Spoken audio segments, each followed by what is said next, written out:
weapons in the world, nukes, Middle East famine. In this country, we are still dodging the race issue, especially towards summer. Like these Michigan race riots going on right now. I know every white person thinks the same thing we see it on TV. Is this the big one? Cleveland, Ohio this week, a 13-year-old girl was brutally beaten by a group of black and Latino kids. They were celebrating a yearly May Day ritual called Beat Up a White Kid Day. Now listen, the holidays always get me depressed, but especially I never like this one. I'll tell you something. It falls on a weekend, you don't even miss school, and in Compton it's actually a bank holiday. Now look, when I grew up, you walk down the hall in school, the first week I went to school, I came from like a white school, I was at mixed, Ungawa, Black Power, all these kids were saying, Ungawa, Black Power, destroy, white boy. Now that was different, that was Brooklyn, that was a school song. But everybody knows that this happens to more to white kids than black kids in school, but this country, it doesn't get reported because white people have made a collective decision about 30 years ago that it's impolite, they should never talk about it, especially in the media. Even though even black people look at us like, what is wrong with you? You're not going to take that, are you? Yes, we are, as long as you keep our quality of life and not have to look you in the eye. And to keep that, you need to have fall guys. And that's our other story, that 13-year-old girl and law enforcement. Bush just passed a new law that says federal agents have to stop racially profiling. But that means then stop profiling. That's good. Now in the radio car, it's going to be like, okay, the killer is a male, approximately 25, 150 pounds. What color is he? What does that have to do with it? What, are you racist or something?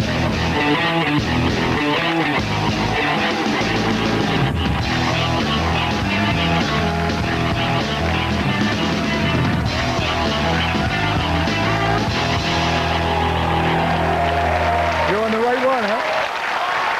The show, I mean. This one. Okay, look. If instead of Beat Up a White Kid Day, it had been Beat Up the Black Kid Day, what would the reaction, would it have been different, James? Had it been Beat Up a Black Kid Day, there would have been marches and candlelight vigils, but since she was white, minority leaders came out just to congratulate the youths on their show of unity. Oh, Kathleen.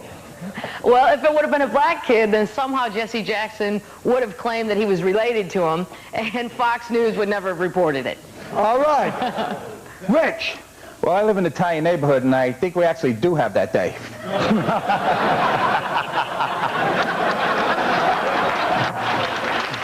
And how would it be different? Number one, we'd never catch the guy. Somewhere there'd be a sausage and pepper stand would turn up because, you know, we love food. And number three, it's only a matter of time before someone breaks out the bottle rockets. Notice how the Italians always count like that? Number one, got the number. All right, Tony. It would be more like meet the Parents' Day, you know, because black people, I mean, it's sad to say, we may not show up, black parents may not show up for a PTA meeting, but if you get a chance to kick some 6th grade ass, we're gonna be there, you know.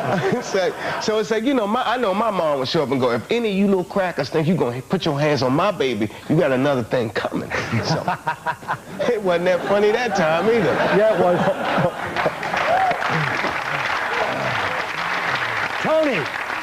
Now, Tony, do you know anything about this Beat Up a White Kid Day? No, I mean, I never saw it on the calendar, but I have seen it done. No.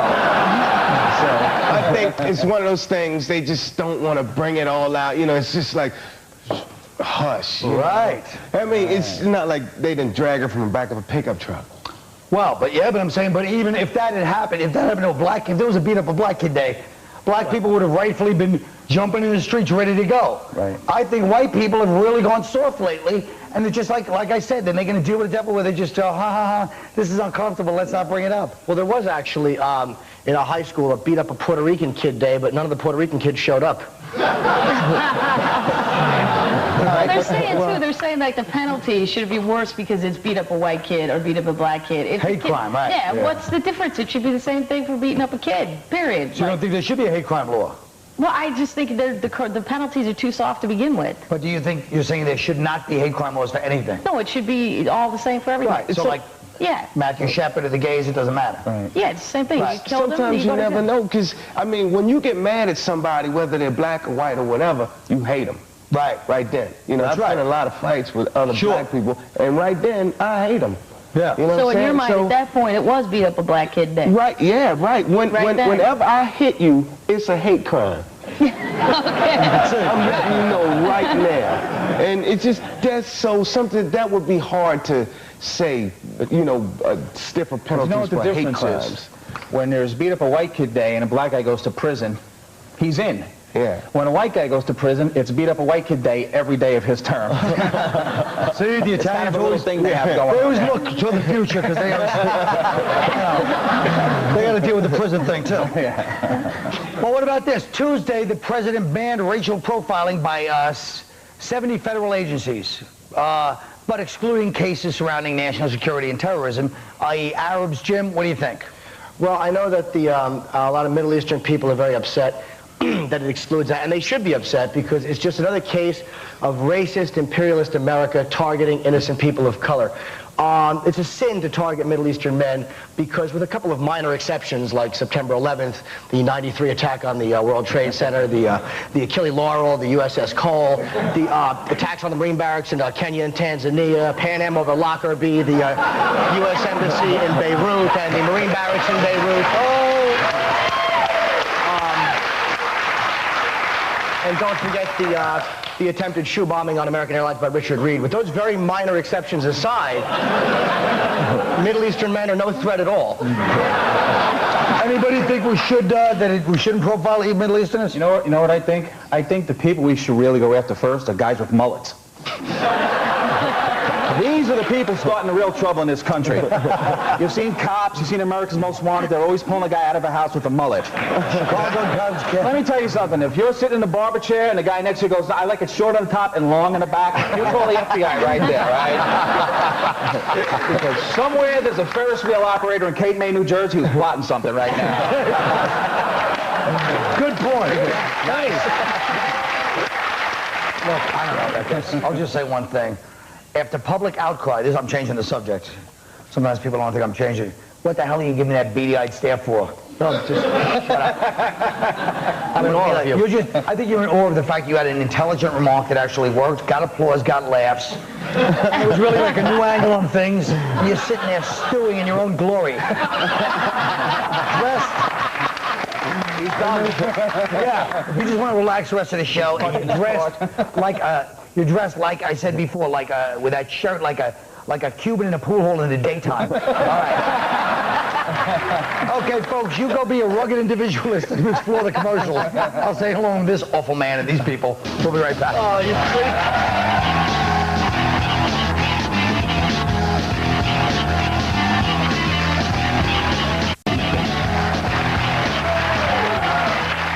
Welcome back to Tough Crowd. We grabbed some stories that were featured in newspapers around the country. We're just going to go around the horn and see what everybody's got on them, you know. First one's a story in Los Angeles. A public outcry death row inmate has been denied a $100,000 kidney transplant, even though it was cheaper than keeping him alive on dialysis. The way I figure it, once you took whoever he killed, you took a heart, a couple of lungs, kidney, liver, you know. You obviously don't know how to conserve yourself, so we're not going to give you another shot. What do you guys think? Anything on this death row? Should he get a kidney? Well, they keep saying that, you know, the cost of keeping him alive for a year is less than a transplant. Right. Well, we could speed that up. I mean, he doesn't have to live for another year. He's been there for 10. Chop, chop. I mean, what? I'll tell you something. If I was in prison, I would sooner flash a Clay Aiken CD than an organ donor card. This is incentive, man. This guy would be like, hey, man, I always knew you wanted my organ. I just assumed it was another one, all right? All right, prison joke. I don't think... Well, they're talking about, like, what it's going to cost. It's going to cost less to give them the replacement than it would for the other year. But I don't think it's about the cost. This guy murdered an 18-year-old girl. I think people are upset because, not the money, but the idea that this scumbag is going to be put ahead of some law-abiding person who had the dignity to beat up a girl without killing her. Yeah, there's... Here's one from the Chicago Sun-Times. The FDA approved the use of growth hormones on short children who are healthy but projected to become short adults. Give them an extra 2 inches. Kathleen, what do you think about this? God, yes. I want them now. I mean, if you can have... Yes, I was a half inch too short to be a flight attendant. Right now, I could be somewhere getting written up for being a smartass instead of sitting right here had I been a half inch taller. I almost feel obligated to ask if it can give you an extra 2 inches. We were all thinking that, not you. But You gotta do it. Hey, I love midgets. You do? Let me say, but they don't, you know, that's for us, but not for their our enjoyment. What about them? Whatever, they're fun. Whatever, they're fun. They're fun to have. All right, look, there was an article in the Washington Post about teenage girls snapping up this Playboy merchandise, right? Girls like Playboy because they say it represents, you know, it's like, oh, they're going against feminism. Their women fought for feminism for so long, you know, and I mean, but Playboy's mild compared to like the shirts that wear now, slut and like, you know, dirty girl and stuff. I mean, Playboy's nothing. I have a shirt, FBI, Federal Body Inspector, but I stopped wearing it because he's getting too many big laughs. Anybody feel anything about this Playboy thing? Very classy. I love it, man. It's, I mean, you know, it's just women expressing themselves. You know, if that's what you want to have on your shirt, like this shirt right here, I have one right now. You know, yeah. Can I see your titties? It's all good, man. So, you know,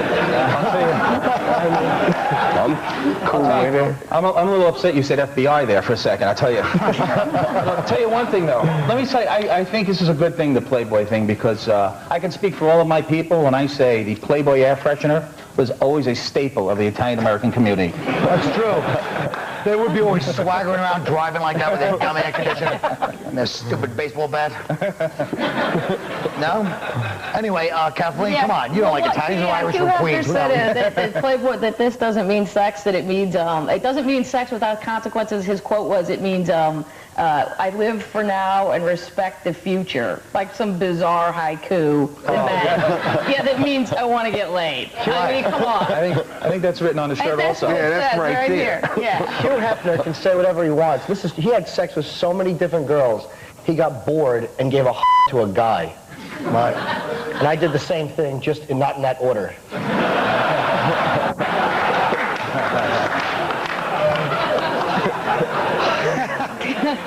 All right, now here's the story. This one was seen on Good Morning America, okay? 4 years after gastric bypass surgery and 150 pounds she lost, Connie Wilson's going to be in the August Playboy, all right? Claiming the spread will inspire women. Jim, what are your thoughts? I want to see Connie Wilson in Playboy about as much as I want to see Pam Anderson eating peanuts under a circus tent. Inspire women to what? To inspire women to what? Just be whores? I don't get it. It's like, hey, I've lost weight. Now I'll make it in the paper. Yeah. Okay. Wait, which one was she? She was the fat one. That one is naked. She lost 1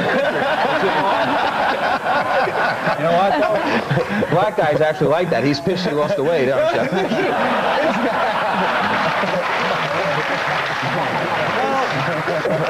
I think out of all the things so far, maybe the cruelest, instead of attacking her, was when Tony goes, she's going to be in Playboy, and started laughing in her fat face. How can we hope to teach our children if we don't learn from these commercials? We'll be right back.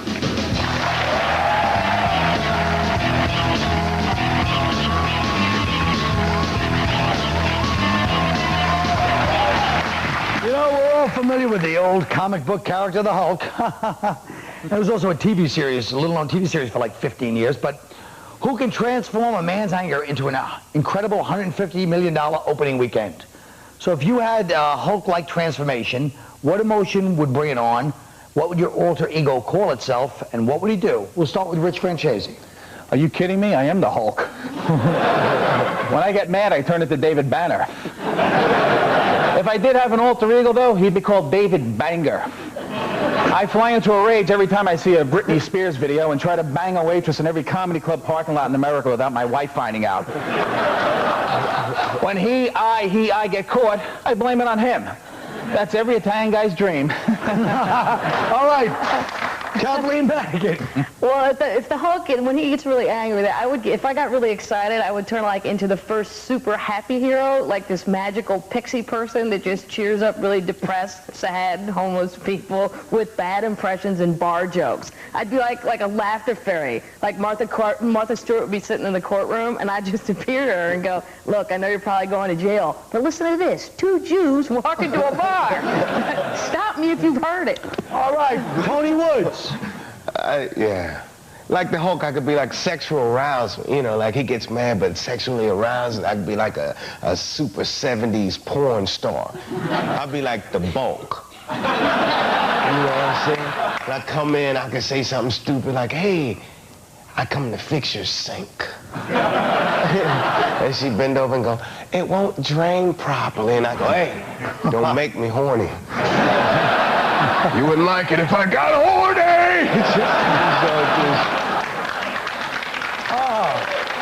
All right. Jim Norton. Well, I think the emotion that would bring on a change in me would be total shame. My self-hatred, which is always lurking right beneath the surface, would finally bubble over and transform me. As my alter ego took form, it would cause my lips to become thinner and even more reptilian and my stomach to pop out. My mean-spirited, hateful other self would call itself Colin.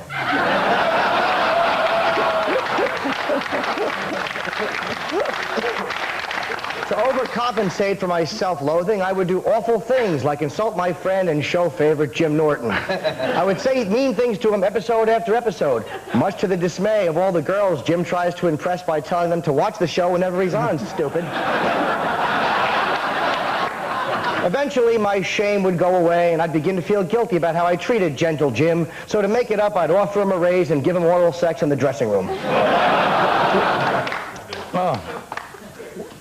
Would you hold the camera for a second? What'd you do, Jim? What was that? You screwed up the whole show, man. No, I just... Yeah, you screwed up the whole show. But you're looking good. No, that's not the point. This is bull, man. Boss. These cameras off. Good. What? You're a good actor. You son of a bitch. I'm not acting. Boss. You. Your hair looks terrific. Shut up. Folks, if you thought that was good acting, maybe you got a problem. Good night. Thank you very much for coming.